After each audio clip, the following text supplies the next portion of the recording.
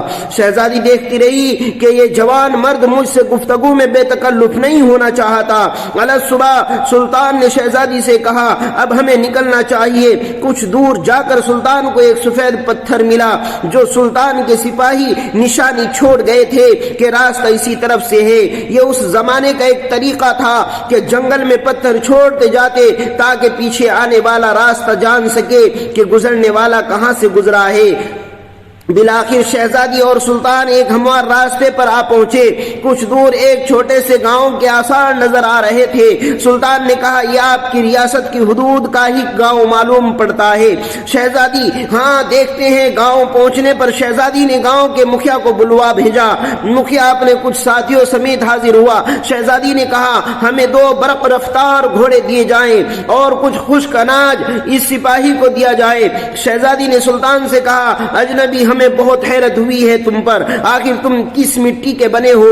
ساری رات تم اپنے خنجر سے زخم کریدتے رہے اور میری طرف کوئی توجہ نہ دی۔ تم چاہو تو ہمارے ساتھ محل چلو، ہم تمہیں انعام و اکرام سے بھر دیں گے اپنی جان بچانے کے بدلے میں۔ سلطان نے گھوڑے پر سوار ہو کر شہزادی سے کہا شہزادی صاحبہ زخم اس لیے کریدتا رہا کہ آپ کا حسن میرے ایمان کو زد نہ پہنچا دے اور میری توجہ میرے درد کی طرف رہے، آپ کی طرف نہ بڑھے۔ شہزادی نے کہا کیا تمہیں یہ موقع گنوانا چاہیے تھا؟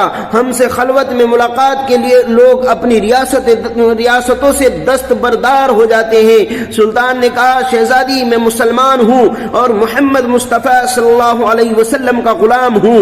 میری نظر آپ کے جسم پر نہیں آپ کے بلکہ خود میری اپنی روح پر تھی۔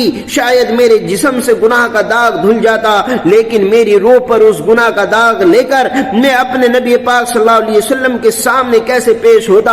مجھے گوارا نہیں تھا کیونکہ الحمدللہ میں ایک سچا مسلمان ہوں۔ شہزادی یہ جواب سن کر اس سپاہی کی اپنے سچے مذہب اسلام کے ساتھ لگاؤ محبت اور وفاداری دیکھ کر ان کے کردار سے متاثر ہوئے بنا نہ رہ سکی، جیسے اس کا دل اسی اجنبی کے مذہب و زندگی میں شامل ہونے کو بے قرار ہو۔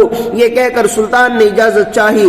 شہزادی نے کہا اپنا اور اپنی فوج کا نام تو بتاتے جاؤ، ہم یاد رکھیں گے۔ سلطان نے چادر سے نقاب اوڑھا، تیز ترکش کندھے پر ڈالے، تیر اور ترکش کندھے پر ڈالے، تلوار اپنے میان میں ڈالی اور گھوڑے کی رکابیں پکڑتے ہوئے بولے شہزادی میرا نام سلطان محمود غزنوی ہے اور میں ہی غزنی کے عظیم الشان فوج کا سپہ سالار اعظم اور سلطان ہوں، بادشاہ ہوں۔